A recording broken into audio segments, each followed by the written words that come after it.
अस्सलाम वालेकुम एवरीवन, मैं हूं मोहम्मद तलहा। आप लोग देख रहे हैं तलाश फिज़िक्स एकेडमी। सो बच्चों, आज की ये जो वीडियो है ये यूनिट नंबर 24 यानी कि रिलेटिविटी के न्यूमेरिकल्स के हवाले से है।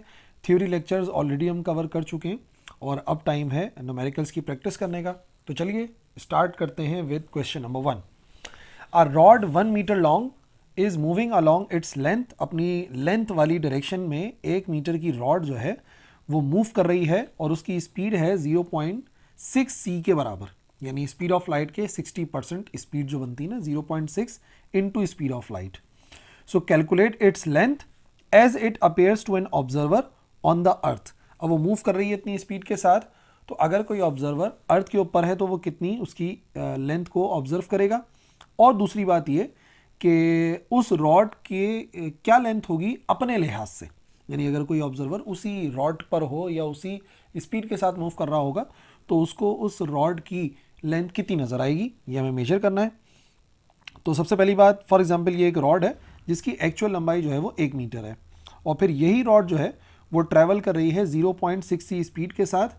तो कहने का मकसद ये है कि अगर कोई ऑब्जर्वर होगा जो कि अर्थ पर होगा तो उसके लिहाज से ये रॉड कितनी लंबी नज़र आएगी।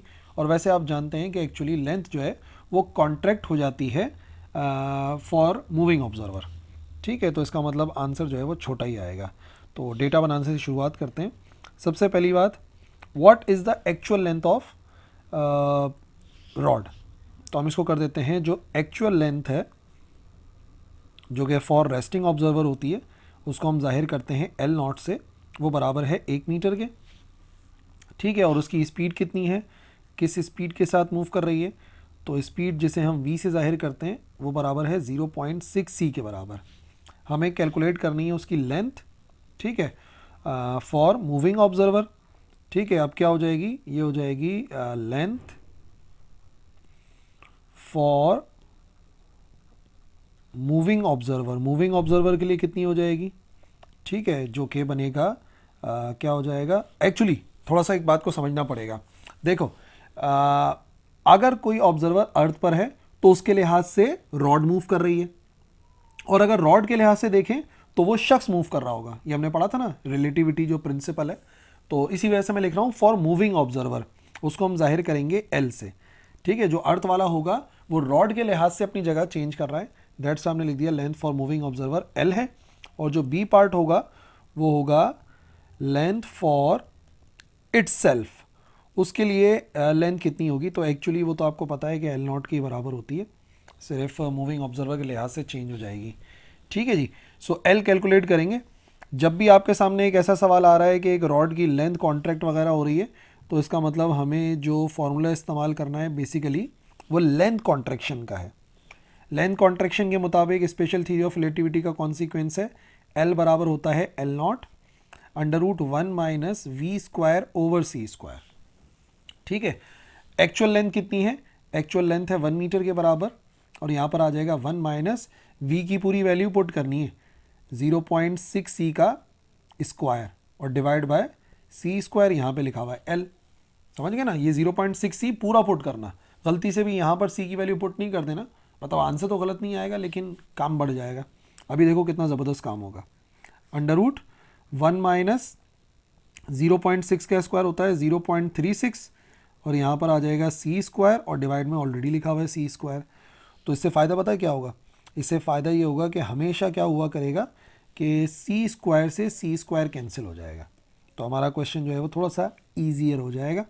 L is equal to √1 minus 0.36। ठीक है, 1 माइनस 0.36 करेंगे फिर स्क्वायर रूट ले लेंगे। सो एल बराबर आ जाएगा, एल इज़ इक्वल टू √0.64। ठीक है ना, 1 माइनस 0.36 0.64 आएगा, और 0.64 का रूट लेंगे स्क्वायर रूट, तो ये आंसर आ जाएगा 0.8 मीटर्स। यानी कि जो मूविंग ऑब्जर्वर होता है उसके लिए लेंथ कॉन्ट्रैक्ट हो जाती है। ठीक है, तो वो जो लेंथ कॉन्ट्रैक्ट हो जाएगी वो 1 मीटर की रॉड हमें 0.1 मीटर की नज़र आएगी। और अगर बी पार्ट सॉल्व करें तो एल नॉट एक्चुअली कितना है, एल नॉट 1 मीटर के ही बराबर है। तो अगर कोई भी ऑब्जर्वर जो कि रॉड की अपनी लेंथ होगी रॉड के लिहाज से वो 1 मीटर के बराबर ही रहेगी। ठीक है, और जो अर्थ पर देख रहा था जिसके मुताबिक रॉड मूव कर रही थी, उसके वो जो लेंथ देखेगा वो होगी बराबर 0.8 मीटर के। ठीक है जी। Next, how fast would a rocket have to go, किसी रॉकेट को कितना तेज मूव करना चाहिए टू एन ऑब्जर्वर, ऑब्जर्वर के लिहाज से, कि उसकी लेंथ जो है वो कॉन्ट्रैक्ट हो जाए 99% of its length at rest. जब रेस्ट में था तो जो लेंथ थी जिसको एल नॉट से जाहिर करते हैं, उसके लिहाज से लेंथ 99% रह जाए, यानी कि 1% रिड्यूस हो जाए। ठीक है, ये है मिसाल के तौर पे इन स्टेट ऑफ रेस्ट, और ये आ गया मोशन में। तो आप देखें थोड़ा सा जो लेंथ है इसके अंदर चेंज आ गया ना। चेंज इन लेंथ कितना आया? चेंज इन लेंथ आया 1% का, क्योंकि जो नई लेंथ है वो 99 के बराबर हो गई है। ठीक है ना, तो डेटा बनाते हैं। सबसे पहले एक्चुअल लेंथ आप सपोज कर लें कि उसकी एक्चुअल लेंथ कितनी है, जिसको हम कह सकते हैं length at rest. Resting position में जो लेंथ है उसको हमने एल नॉट से जाहिर कर दिया, हमें नहीं पता कितनी है, बस हमने एल नॉट से जाहिर कर दिया। और लेंथ जो है जब ये मूव करेगा रिलेटिव टू ऑब्जर्वर, ऑब्जर्वर के लिहाज से कितनी होगी, शो हम इसको करते हैं एल से, और एक्चुअली एल किसके बराबर है? एल बराबर है 99% ऑफ एल नॉट। ठीक है, वो 99 टाइम्स है रेस्ट वाली लेंथ के। एल बराबर हो जाएगी 99% ऑफ एल नॉट। और 99% का क्या मतलब होता है? 99% का मतलब होता है 99/100% ऑफ एल नॉट। डिवाइड करा दोगे तो इसका मतलब एल का आंसर आ जाएगा 0.99 टाइम्स ऑफ एल नॉट के। सही, 99 divide by 100, 0.99 times of L naught आ जाएगा। सो एल नॉट ये आ गया। मूविंग ऑब्जर्वर के लिए इतनी लेंथ हो गई। तो सवाल ये है कि रॉकेट को कितना तेज़ जाना चाहिए, यानी कि रॉकेट की स्पीड हमें कैलकुलेट करनी है। अब दोबारा से आपने जो है जब सवाल पढ़ा तो आपके जहन में आ जाना चाहिए कि यहाँ पर लेंथ कॉन्ट्रैक्शन की बात हो रही है, और लेंथ कॉन्ट्रैक्शन जो कि स्पेशल थ्योरी ऑफ रिलेटिविटी है उसके मुताबिक L बराबर होता है L naught under root 1 minus we square over C square. अब इस केस में आप देखें कि v की वैल्यू हमें कैलकुलेट करनी है और c की वैल्यू यकीनन हमें पुट करनी पड़ेगी। सो L की जगह पर क्या आना चाहिए? 0.99 एल नॉट, ऑलरेडी यहाँ पे लिखा हुआ है एल नॉट, और अंडर रूट में आ जाएगा 1 minus we square over C square. C square की वैल्यू बाद में पुट कर दूंगा। अभी फ़िलहाल देखो कैंसिल क्या हो गया, एल नॉट से एल नॉट कैंसिल हो गया, तो यहाँ पे बच गया 0.99, और यहाँ पर ये रूट वाली वैल्यू है ना, ये हो जाएगा इधर 0.99 is equal to under root 1 minus we square over C square. अब ये जो v की वैल्यू है ना रूट से बाहर लेकर आनी है, तो चलिए स्क्वायरिंग ऑन बोथ साइड्स करते हैं। ये हो जाएगा 0.99 का स्क्वायर, और यहाँ पर 1 minus we square over C square, square root, और हमने लगा दिया स्क्वायर।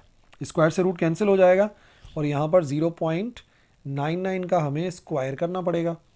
ये आ जाएगा 0.98 is equal to 1 minus we square over C square. Okay, बस अब रीअरेंज करो।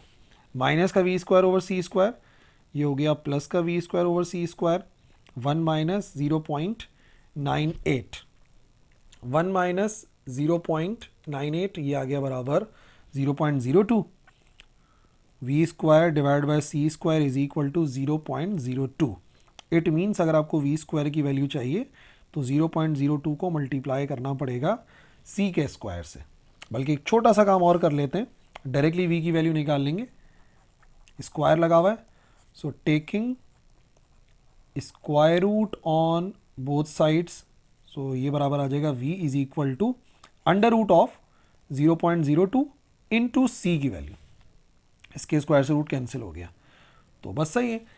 स्क्वायर रूट मालूम कर लेते हैं। स्क्वायर रूट ऑफ 0.02 ये आ जाएगा बराबर 0.141।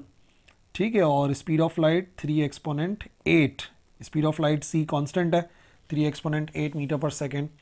तो 0.141 को मल्टीप्लाई करा दीजिए 3 एक्सपोनेंट 8 से, आंसर आ जाएगा 4.23 10 raise to the power 6 metre पर सेकेंड।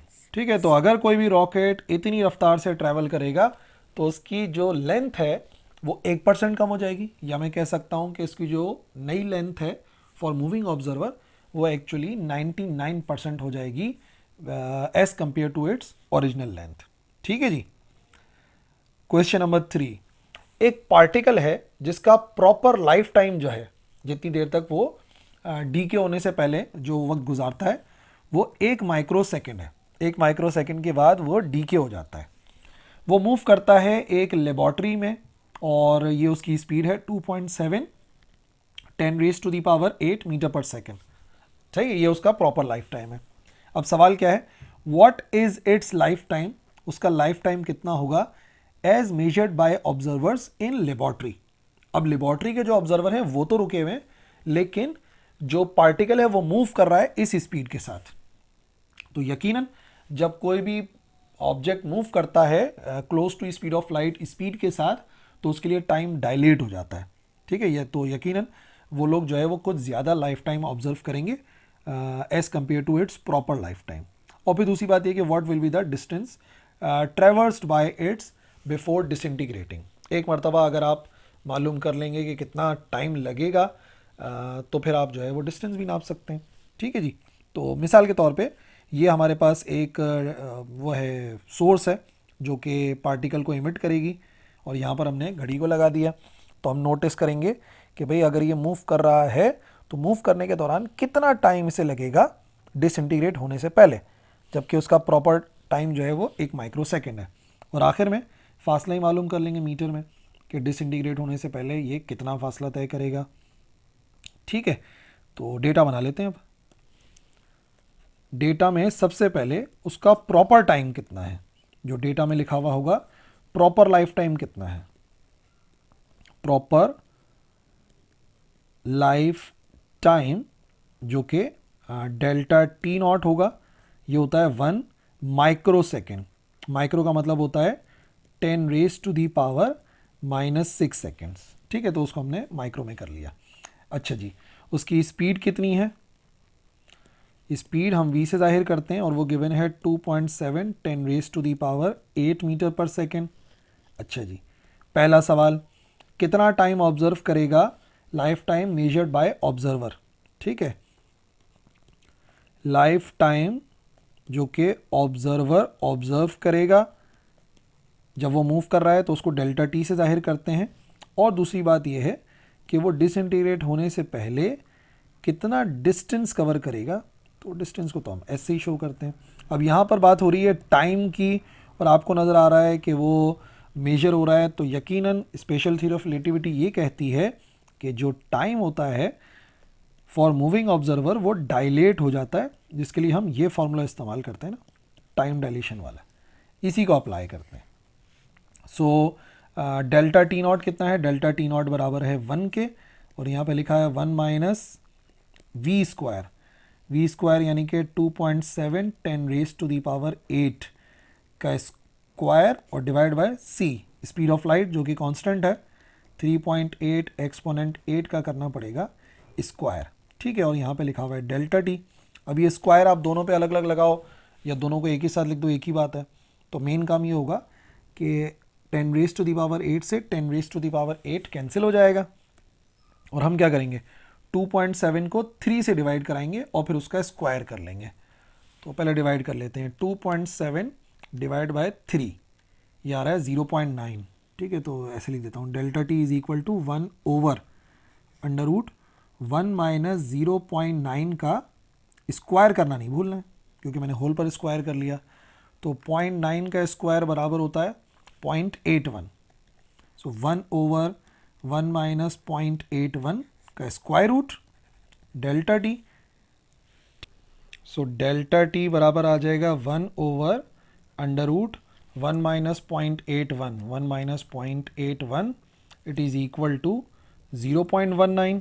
और आखिरी स्टेप ये कर लेते हैं कि स्क्वायर रूट लेके डायरेक्ट 1 अपॉन दिस कर लेते हैं, this value 1 divide by square root of 0.19, ताकि डायरेक्ट आंसर आ जाए। सो आंसर आएगा हमारे पास 2.29 ठीक है, अब एक बात देखो, मैंने सिंपल करने के लिए कर दी थी, मैंने यहाँ पे पुट कर दिया था 1 ताकि माइक्रो में डायरेक्ट आंसर आ जाए, तो मैंने डायरेक्ट माइक्रो वाली वैल्यू पुट करी है।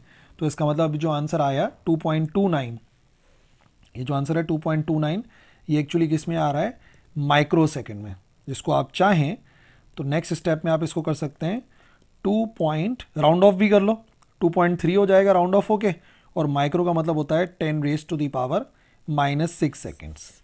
ठीक है, वरना आप क्या करो, वरना अगर आप 1 की जगह पर 1 एक्सपोनेंट -6 लिखोगे तो यहाँ पे 1 exponent -6, 1 exponent -6, 1 exponent -6, in the and जो आंसर आएगा वो ऑटोमेटिकली एक्सपोनेंट -6 में आ जाएगा।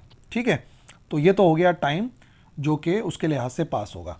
नाउ सेकेंड पार्ट में हमें क्या मालूम करना था, डिस्टेंस। सो बड़ा आसान सा फॉर्मूला है, डिस्टेंस बराबर होता है कितनी स्पीड है उसको मल्टीप्लाई कराते हैं टाइम से, v is equal to sorry s is equal to v t होता है जो कि स्पीड का फॉर्मूला है। तो स्पीड कितनी थी, स्पीड की वैल्यू थी 2.7 एक्सपोनेंट 8, तो पुट कर देते हैं 2.7 एक्सपोनेंट 8। ठीक है, और टाइम कितना लगा, टाइम लगा 2.3 10⁻⁻6, मल्टीप्लाई करा देते हैं क्योंकि इतना ही टाइम गुजरा उसके लिहाज से। सो वैल्यू क्या बनेगी, वैल्यू हो जाएगी 2.7 एक्सपोनेंट 8 और मल्टीप्लाई कराओ 2.3 एक्सपोनेंट -6 से, ये आंसर आएगा 621 मीटर्स। ठीक है, तो इसका मतलब ये है कि वो जो पार्टिकल है वो डिसइंटीग्रेट होने से पहले 621 तकरीबन 620 मीटर का फासला तय करेगा बिफोर डिसइंटीग्रेशन। ठीक है जी, अब आइए क्वेश्चन नंबर 4 पे। क्वेश्चन नंबर 4 में लिखा हुआ है at what speed is a particle moving if the mass is equal to 3 times of its rest mass. कोई भी पार्टिकल किस रफ्तार से मूव करेगा कि उसका जो मास है वो उसके रेस्ट मास के 3 गुना हो जाए। ये बात हम जानते हैं स्पेशल थ्योरी ऑफ रिलेटिविटी के मुताबिक कि जब भी कोई पार्टिकल ट्रैवल करता है तो उसका मास इंक्रीज हो जाता है। अब ये कह रहे हैं बताएं कितना तेज सफ़र करना पड़ेगा कि उसका जो मास है वो असल मास के यानी कि रेस्ट वाले मास के 3 गुना हो जाए। ऐसे सवालों के अंदर मास वेरिएशन के फॉर्मूले इस्तेमाल होते हैं ज़्यादातर, आप देखिएगा क्योंकि मास की ही बात हो रही है, और या तो E इक्वल टू mc² इस्तेमाल होता है। तो देखिए सपोज कर लेते हैं जो रेस्ट मास है उसको किससे जाहिर करते हैं, रेस्ट मास को हम जाहिर करेंगे m0 से। ठीक है, अच्छा अब हमें क्या गिवन है, गिवन ये है कि जो उसका मास है, रिलेटिव मास जो आ रहा है जिसको m से जाहिर करते हैं, वो एक्चुअल मास के कितना हो चुका है, रेस्ट वाले मास के 3 गुना हो गया। कंडीशन गिवन है और मालूम हमें क्या करना है, मालूम करनी है हमें स्पीड।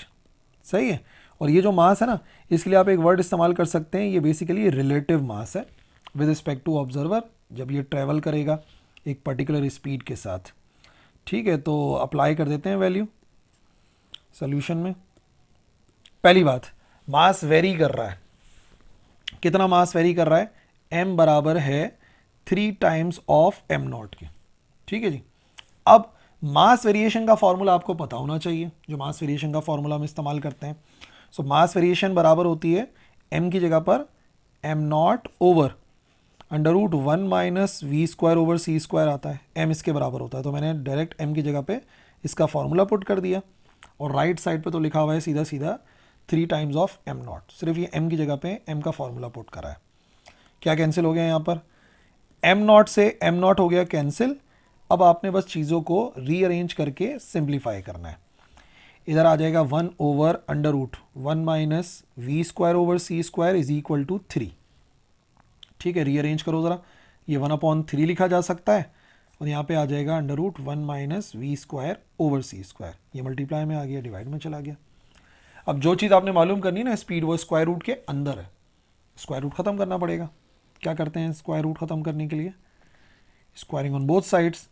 सो यहाँ पर करेंगे 1/3 का स्क्वायर, यहाँ पे करेंगे 1 माइनस v² ओवर c² का होल स्क्वायर। यहाँ पे तो स्क्वायर से रूट कैंसिल हो जाएगा, 1/3 होता है 1/9 is equal to 1 minus v² over c²। ठीक है जी, रीअरेंज करते हैं, रीअरेंज ऐसे करेंगे, ये इधर जाके प्लस हो जाएगा, इधर जाके माइनस हो जाएगा। सो v² ओवर c² बराबर हो जाएगा 1-1/9। ठीक है, अब इसका एलसीएम ले लो। एलसीएम आ जाएगा 9, 9 × 1 = 9 -1, ये लिखा हुआ है v²/c²। 9 - 1 बराबर आ गया 8/9 और इधर लिखा हुआ है v²/c²। वैल्यू हमें किसकी चाहिए? वैल्यू हमें v की चाहिए। तो c² को दूसरी तरफ भेजो, जाके मल्टीप्लाई हो जाएगा। ये हो गया 8/9 c²। v का स्क्वायर ख़त्म करना है, स्क्वायर रूट लो। Taking square root on both sides, तो वैल्यू बन गई v = √8/9 और c² को रूट लेंगे तो c आ जाएगा। अब 9 का स्क्वायर रूट तो आपको पता है 3 के बराबर होता है, 8 का स्क्वायर रूट बराबर होता है 2√2 के। डिवाइड में 9 की जगह पर आ गया 3 और यहाँ पे बच गया c। So speed of light speed of particle अगर इतनी होगी, यानी कि स्पीड ऑफ लाइट के इतने गुना हो जाएगी, तो ऑटोमेटिकली उसका जो मास है वो 3 गुना हो जाएगा रेस्ट वाले मास के। और याद रखो बच्चों, ऐसे जो न्यूमेरिकल है ना, जिसके अंदर आपको c की वैल्यू गिवन ही नहीं है, कोई मास भी गिवन नहीं है, तो याद रखिएगा उसके जो आंसर्स आते हैं ना, वो ऐसे c की फॉर्म में ही आते हैं। ठीक है ना, m की फॉर्म में, m0 की फॉर्म में आएंगे, c की फॉर्म में आएंगे, क्योंकि हमें पता ही नहीं है कि किस पार्टिकल की बात हो रही है कि हम उसका मास पुट कर सकें। तो ऐसी सूरत हाल में ना आंसर को यहीं छोड़ना पड़ेगा। ठीक है जी। क्वेश्चन नंबर 5, एक 4 किलोग्राम का सब्सटेंस है जो कि मुकम्मल तौर पे एनर्जी में कन्वर्ट हो जाता है, तो बताइए कि कितनी एनर्जी प्रोड्यूस होगी। अब यहां पर क्लियरली आपको नजर आ रहा है सवाल के अंदर बात हो रही है कि कोई मास कन्वर्ट हो रहा है एनर्जी में। सो अगर मास एनर्जी में कन्वर्ट हो रहा है तो इसका मतलब एनर्जी मास रिलेशन की बात हो रही है। ठीक है, फ़र्क क्या है, मासेस डिफरेंट हो सकते हैं। जैसे यहाँ पर मास कितना गिवन है 4 kg के बराबर, और हमसे सिर्फ पूछा गया है कि बताइए अगर 4 किलो का कोई भी ऑब्जेक्ट मुकम्मल तौर पे एनर्जी में कन्वर्ट होगा तो कितनी एनर्जी प्रोड्यूस होगी। सही ना। तो मैं ये बता रहा हूँ कि पहचान लो आप फ़ौरन ना न्यूमेरिकल पढ़ के कि मास एनर्जी में कन्वर्ट हो रहा है तो एक ही फार्मूला है E = mc²। C की वैल्यू पेपर में गिवन होती है एक ही मरतबा पेपर के बिल्कुल टॉप के ऊपर, तो वैसे तो याद होनी चाहिए, बड़ी सिंपल सी वैल्यू है। सो 4 × C की वैल्यू 3 एक्सपोनेंट 8 का स्क्वायर करना पड़ेगा, जो आंसर आएगा वो एनर्जी का आंसर होगा। सो स्क्वायर कर लो चलो पहले, 4 × 9 एक्सपोनेंट 16। ठीक है जी। सो 4 9s आर, ये हो जाएगा 36। सो एनर्जी आएगी 36 एक्सपोनेंट 16 जूल के बराबर। और चाहो तो बुक से आंसर मैच करने के लिए डेसिमल को एक शिफ्ट कर लो। सो एनर्जी का आंसर आएगा 3.6 10⁻17 जूल। बहुत है। आप देखिए सिर्फ 4 किलोग्राम का ऑब्जेक्ट अगर कन्वर्ट होगा एनर्जी में तो कितनी एनर्जी प्रोड्यूस होगी। This is large amount of energy ना, 3.6 10⁻17 जूल। ओके जी, क्वेश्चन नंबर 6 पर आते हैं। मिलता जुलता सवाल है, calculate the rest energy of an electron. एक इलेक्ट्रॉन है, उसकी रेस्ट एनर्जी मालूम करनी है, यानी कि जब वो रेस्ट में होता है तो उसमें कितनी एनर्जी पाई जाती है। जूल्स में भी कैलकुलेट करना है और इलेक्ट्रॉन वोल्ट में भी कैलकुलेट करना है।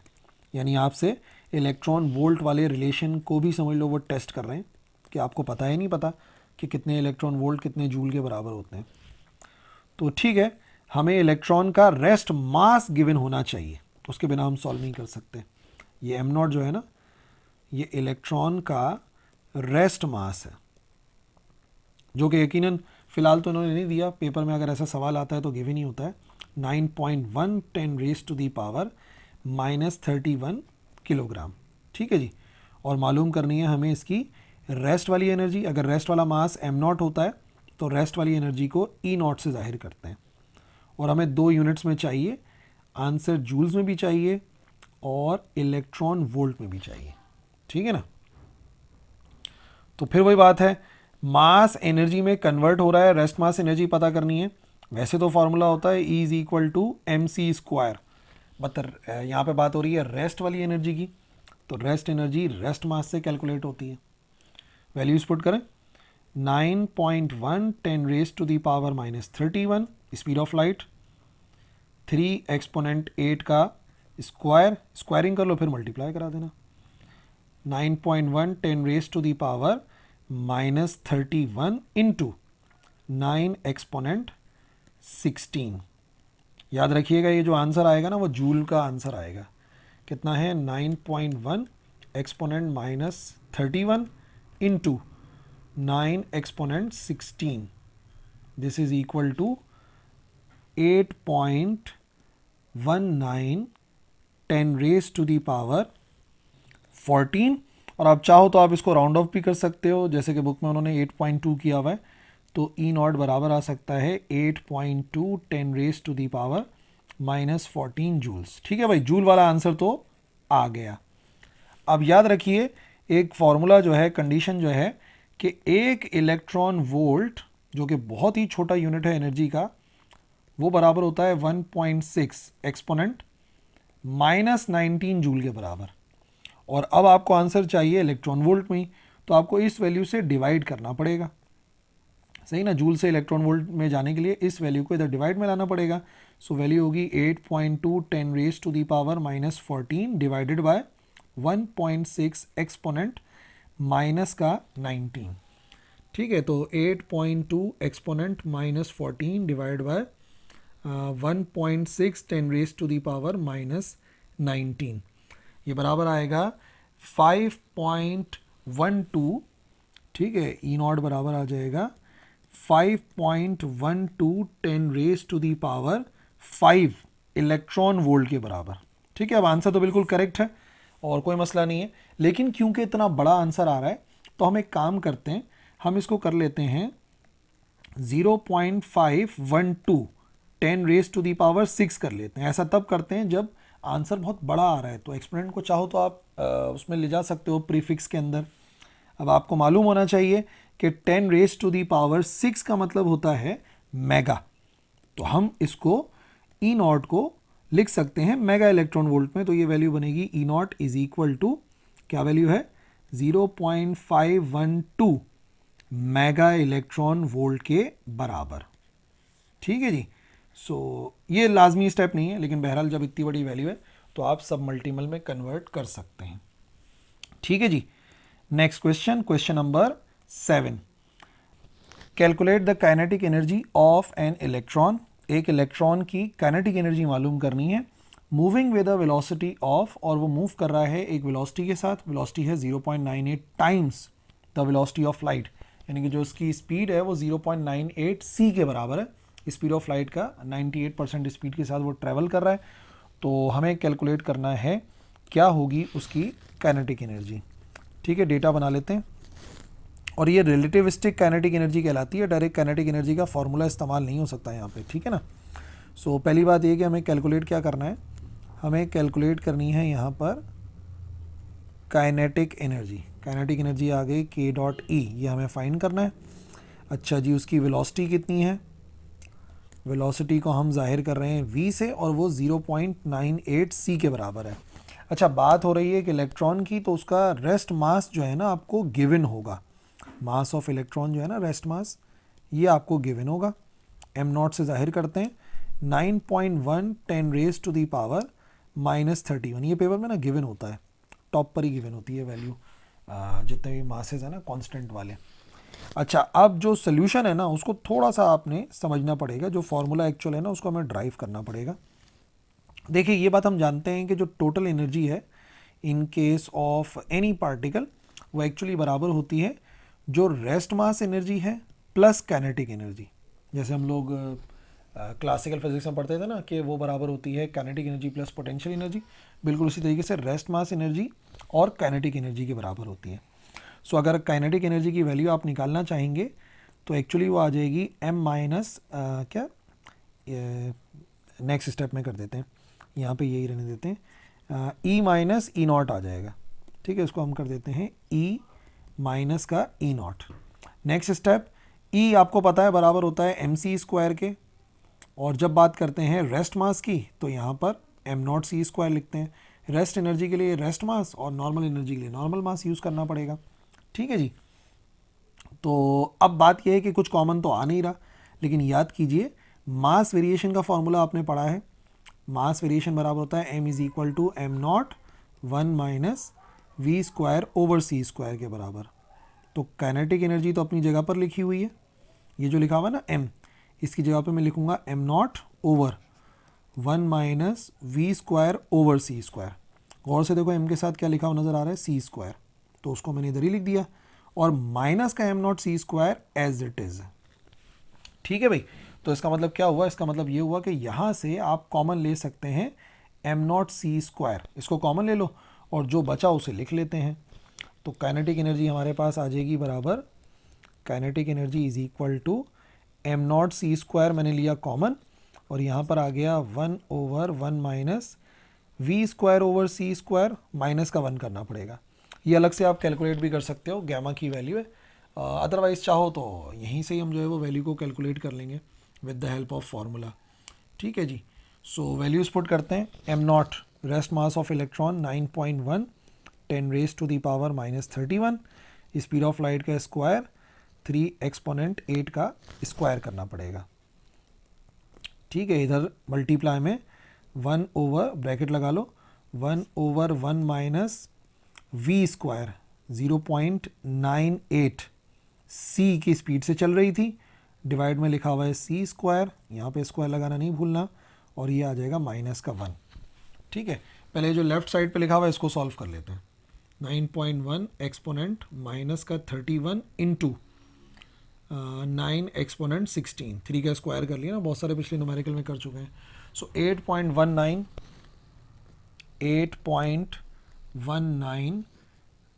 10 रेज टू दी पावर -14 आ गया। ठीक है, 1 ओवर अंडर रूट 1 माइनस 0.98 का करिए स्क्वायर, ये आ जाएगा 0.96 सी स्क्वायर ओवर सी स्क्वायर, माइनस का 1 करना है, भूलना नहीं है। अब यहाँ पे कैंसिल क्या क्या हुआ, कैंसिल हुआ सी स्क्वायर से सी स्क्वायर, ये बाहर वाली value as it is 8.19 10 raise to the power 14, और ये आ गया 1 over under root 1 minus 0.96 minus का 1 माइनस 0.96 0.04, और 0.04 का स्क्वायर रूट लोगे 10 raise to the power 14, 1 over under root 0. ये आ जाएगा 0.04। ठीक है, और माइनस का 1 लिखा हुआ है, 0.04 का स्क्वायर रूट लिया तो स्क्वायर रूट ऑफ 0.04, ये आ जाएगा 0.2 के बराबर। ठीक है, ये आ गया 8.19 10 रेज टू दी पावर 14। इस पूरी वैल्यू को फाइंड कर रहे हैं, तो रूट वाली value divide by 1 divide by under root क्या लिखा हुआ है 0.04, ये बराबर आ जाएगा 5 के। 5 माइनस का 1, 5 माइनस 1 कितना हो गया 4, सो 8.19 10 रेज टू दी पावर, ये -14 था और हम माइनस भूल गए, ये माइनस यहाँ पर आ गया, माइनस का 14 इंटू 4, 8.19 एक्सपोनेंट -14 इंटू, ये आ जाएगा 4, ये बराबर आएगा 3.27 10 raise to the power 3.27 10 raise to the power minus का 13 के बराबर। ठीक है, और ये जूल में आंसर आ रहा है काइनेटिक एनर्जी का। इसको आप चाहो तो राउंड ऑफ कर लो 3.3 के बराबर, या 3.27 भी छोड़ दोगे तो भी करेक्ट रहेगा। सही है भाई, तो ये थोड़ा सा एक्स्ट्रा काम यहाँ पे आपको समझना था for the calculation of kinetic energy.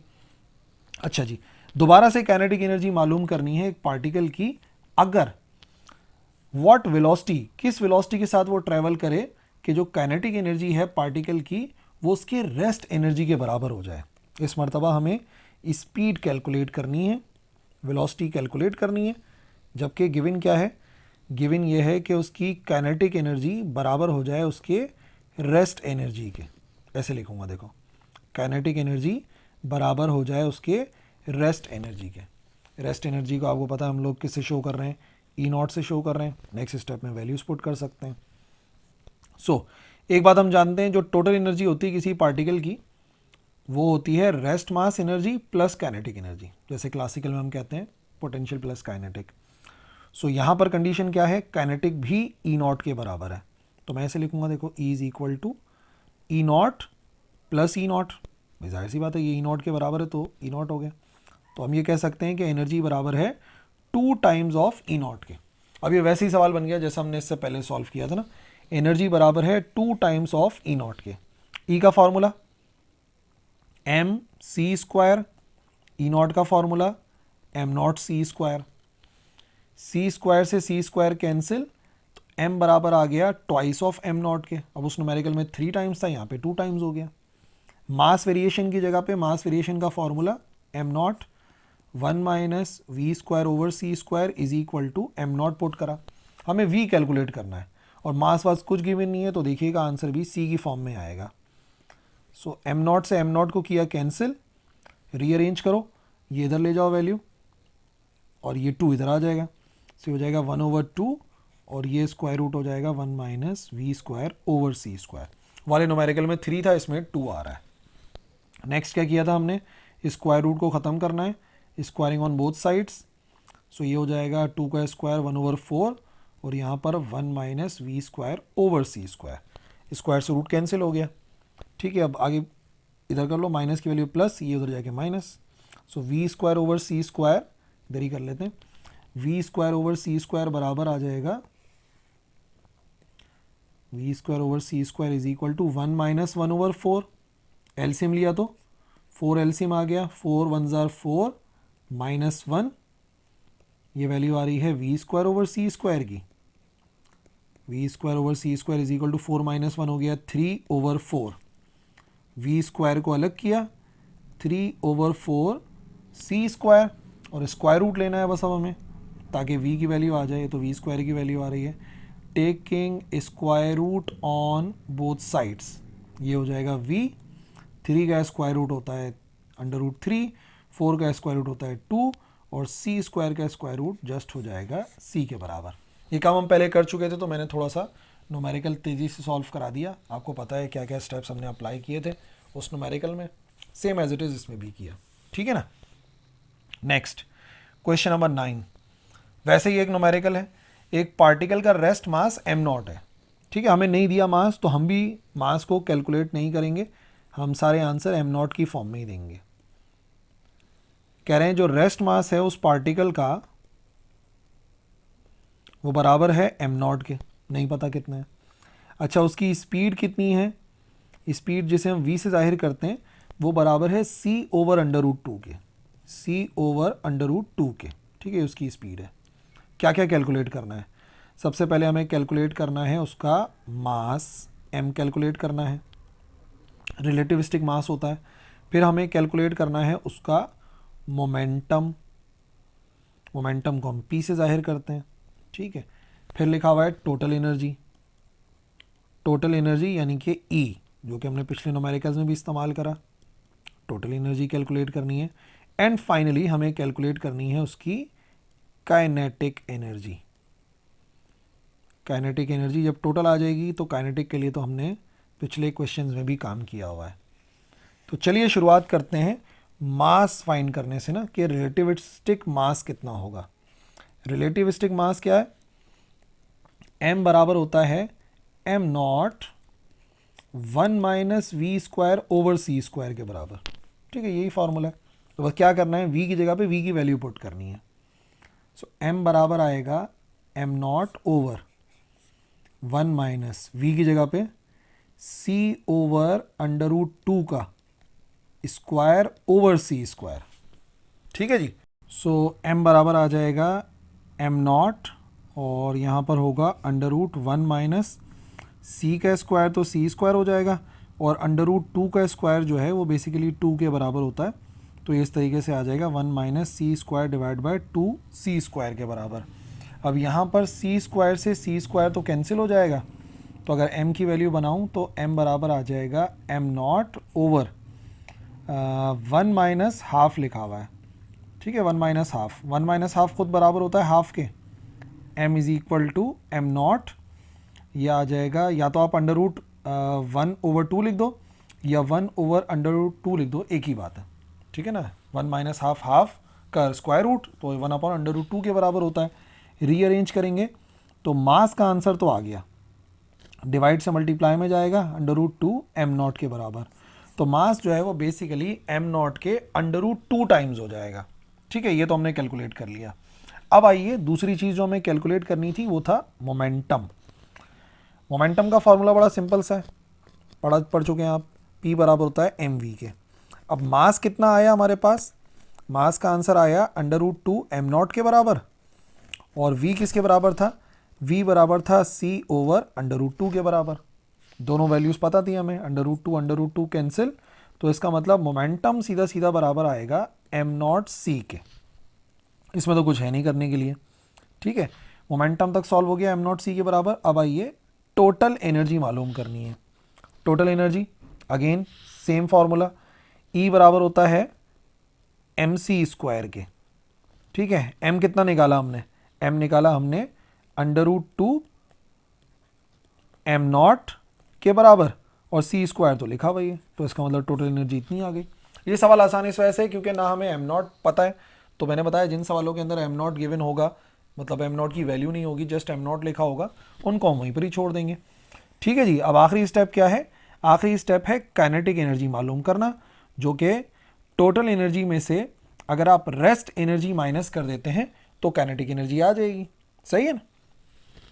तो टोटल एनर्जी हमें पता है किसके बराबर होती है, टोटल एनर्जी बराबर, बल्कि है ही क्या, टोटल एनर्जी तो गिवन है हमें, √2 एम नॉट सी स्क्वायर के बराबर है ये टोटल एनर्जी, और रेस्ट मास एनर्जी बराबर होती है एम नॉट सी स्क्वायर के बराबर। कॉमन लो, क्या कॉमन आ गया इसमें से, कॉमन आ गया √2 माइनस का 1, और यहाँ पे बच गया एम नॉट सी स्क्वायर। ठीक है, ये हमने कॉमन ले लिया, √2 माइनस 1, √2 माइनस 1 बराबर होता है 0.414, और यहाँ पर आ रहा है एम नॉट सी स्क्वायर। सो इससे ज़्यादा सॉल्व करने की ज़रूरत नहीं है, 0.414 का आंसर भी इन्होंने इतना ही छोड़ा हुआ है, तो 0.41 एम नॉट सी स्क्वायर। ठीक है, क्या क्या मालूम करना था, मोमेंटम चाहिए था आ गया, मास चाहिए था आ गया, और काइनेटिक एनर्जी रिक्वायर्ड थी वो भी हमने फाइंड कर ली। ठीक है, तो इन सवालों का ये फ़ायदे की बात है कि कुछ गिवन ही नहीं है, तो वहीं पर ही हम छोड़ देते हैं एम नॉट सी की फॉर्म में। Question number 10, the nearest star to earth, earth के करीब तरीन जो स्टार है ना वो प्रॉक्सिमा सेंचुरी है। ठीक है, अच्छा प्रॉक्सिमा सेंचुरी हमसे कितनी दूर है, वो 4.3 लाइट ईयर्स के फासले पर है। 4.3 लाइट ईयर्स का मतलब पता है क्या होता है, 4.3 लाइट ईयर्स का मतलब ये है कि रोशनी को उस स्टार से हम तक पहुंचने में इतनी देर लगती है, यानी तकरीबन 4.3 ईयर्स लग जाते हैं, तो इसे हम लाइट ईयर कहते हैं, यानी कि स्पीड ऑफ लाइट से जब लाइट ट्रेवल करती है तो उसे इतने साल लग जाते हैं। तो एक स्पेसशिप है, अगर हम उसको मूव कराते हैं 0.8 सी की रफ्तार से, स्पीड ऑफ लाइट के 80% स्पीड से अगर ट्रेवल कराते हैं स्टार की तरफ, तो सवाल यह है कि how much time would ellipse, कितना वक्त गुजरेगा on a clock edge measured by the travellers on the space craft. Space craft के अंदर कितने ट्रेवलर्स हैं, मतलब जो भी ट्रेवलर्स हैं उनके मुताबिक कितना वक्त गुजरेगा, और दूसरी बात उसी ट्रिप को अर्थ वाले ऑब्जर्वर कितने साल का पाएंगे, कितना साल का वो ऑब्जर्व करेंगे। आपको पता है कि स्पेस में टाइम स्लो हो जाता है, ठीक है ना, तो जो भी ट्रैवल कर रहे होंगे उनके लिए वक्त कम गुजरेगा, और अर्थ पर जो है वो वक्त ज़्यादा गुजर चुका होगा। तो हमें कैलकुलेट करना है दोनों टाइम ना, कि उनके लिहाज से कितना वक्त गुजरेगा, डायलेट हुआ हुआ टाइम कितना हो जाएगा, और हमारे लिहाज से कितना वक्त गुजरेगा, ये हमें कैलकुलेट करना है। ठीक है जी, तो वैल्यूज पुट करते हैं डेटा में। क्या चीज़ गिवन है, सबसे पहले हमें बात ऐसी है कि ये हमारी अर्थ है, ये प्रॉक्सिमा सेंचुरी है, और दोनों के दरमियान का फासला 4.3 लाइट ईयर्स है। यहाँ से अगर एक स्पेसशिप निकलती है और 0.8 सी से जाती है, तो सवाल ये कि कितनी देर लगेगी उनके मुताबिक और अर्थ के मुताबिक। ठीक है ना, आपको पता है टाइम स्लो हो जाता है इन स्पेस। ठीक है, तो सबसे पहले गिवन है ये डिस्टेंस है। ठीक है, डिस्टेंस लिख लेते हैं। डिस्टेंस जिसे हम एस से जाहिर करते हैं वो गिवन है 4.3 लाइट ईयर्स के बराबर। ठीक है, लाइट ईयर्स को हम सी ईयर्स भी लिख सकते हैं, यानी इतनी दूर है लाइट को हम तक पहुंचने में 4.3 लाइट ईयर्स लगते हैं। ठीक है, यानी कि रोशनी अगर अपनी रफ्तार से सफ़र करेगी तो उसे 4.3 साल लगेंगे अर्थ तक पहुंचने में। ठीक है, और स्पीड कितनी गिवन है, स्पीड v गिवन है जो कि 0.800 सी भी लिख सकते हैं और 0.8 सी भी लिख सकते हैं। अब हमें 2 टाइम मालूम करने हैं, ठीक है। कितना कितना टाइम लगेगा, सबसे पहले हमें कैलकुलेट करना है कितना टाइम लगेगा उस घड़ी पर जो कि ट्रैवलर्स के पास है, और ट्रैवलर्स अपने स्पेस क्राफ्ट के लिहाज से इन स्टेट ऑफ रेस्ट हैं। तो हम इस टाइम को बोलेंगे डेल्टा टी नॉट। ये स्पेस क्राफ्ट वालों का टाइम है, ठीक है। और दूसरी बात, अर्थ के लिहाज से मूव कर रही है ना, अर्थ के लिहाज से मूव कर रहा है जो स्पेस क्राफ्ट है, तो ये अर्थ वाले ऑब्जर्वर का जो टाइम है उसको हम शो करेंगे डेल्टा टी से, क्योंकि स्पेस क्राफ्ट अर्थ के लिहाज से मूव कर रहा है, तो वो बन गए मूविंग ऑब्जर्वर। और उस स्पेस क्राफ्ट के अंदर जितने भी लोग हैं वो तो अपने आप को रेस्ट में ही समझेंगे ना, जाहिर सी बात है, एज कम्पेयर टू जो ऑब्जर्वर अर्थ पर होंगे उनके लिहाज से। तो ठीक है, बड़ा सिंपल सा फॉर्मूला है डिस्टेंस का। डिस्टेंस बराबर होता है s is equal to v t के, या अगर आप टी की वैल्यू को अलग कर लोगे तो ये बराबर आ जाएगा हमारे पास एस ओवर वी के। डिस्टेंस हमें गिवन था, कितना था, 4.3 लाइट ईयर्स। अच्छा हाँ, हम इसको कैलकुलेट कर रहे हैं तो हम इसको नाम दे देंगे डेल्टा टी का, ठीक है। तो पहले हम डेल्टा टी कैलकुलेट करेंगे, बी वाला पार्ट अर्थ वाला, और फिर स्पेस क्राफ्ट वाला निकाल लेंगे। सो डेल्टा टी बराबर आएगा हमारे पास S divide by V. S है 4.3 लाइट ईयर्स। लाइट ईयर्स को हम सी ईयर्स भी लिख सकते हैं, क्योंकि मतलब तो वही है, इतनी देर लगती है स्पीड ऑफ लाइट से ट्रैवल करने में। तो 4.3 लाइट ईयर्स या सी ईयर्स लिखते हैं, और डिवाइड बाय वी की जगह पे 0.8 सी। सी से सी हो जाएगा कैंसिल। तो हमारे मुताबिक, यानी कि अर्थ के मुताबिक कितना टाइम गुजरेगा, अर्थ के मुताबिक आ जाएगा 5.37 ईयर्स। ये आप चाहें तो आप इसको राउंड ऑफ कर सकते हैं, 5.38 ईयर्स के बराबर। ये तो हमारे पास आ गया प्रॉपर टाइम जो कि गुजरेगा 5.37। एक्चुअली इतनी देर लगेगी, लेकिन वो लोग जो कि स्पेस क्राफ्ट पर होंगे वो कुछ टर्म कम जो है वो ऑब्जर्व करेंगे टाइम को।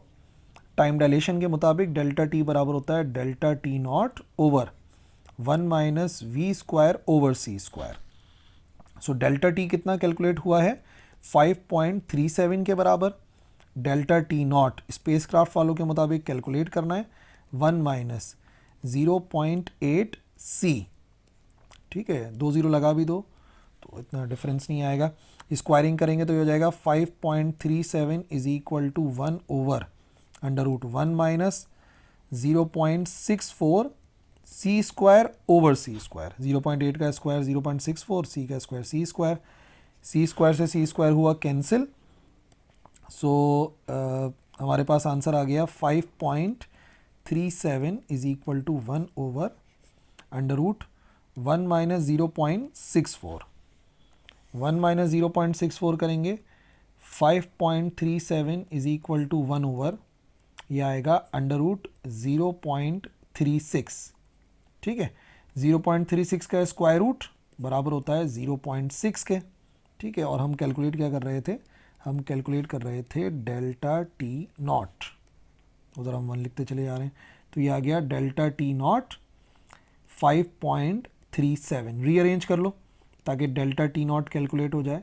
तो 0.6 इधर जाके हो जाएगा इसके साथ multiply, 5.37 into 0.6, 5.37 into 0.6, it is equal to 3.22 years. तो भाई उनके लिए टाइम जो है वो कम गुजर रहा है, स्लो गुजर रहा है। इस वजह से जो स्पेस क्राफ्ट वाले लोग होंगे जो स्पेस क्राफ्ट के लिहाज से रेस्ट में हैं, उनके लिए 3.22 ईयर्स गुजरेंगे, ठीक है जी। सो ये हो गया कंप्लीट हमारा लेक्चर, और हमने जो है वो 10 के 10 न्यूमेरिकल सॉल्व करे from this chapter. I hope आपको समझ में आ गए होंगे। कन्फ्यूजन की सूरत में आप कमेंट सेक्शन में लिखिएगा, इंशाल्लाह ज़रूर रिप्लाई करेंगे। That's all for this video. अल्लाह हाफिज़।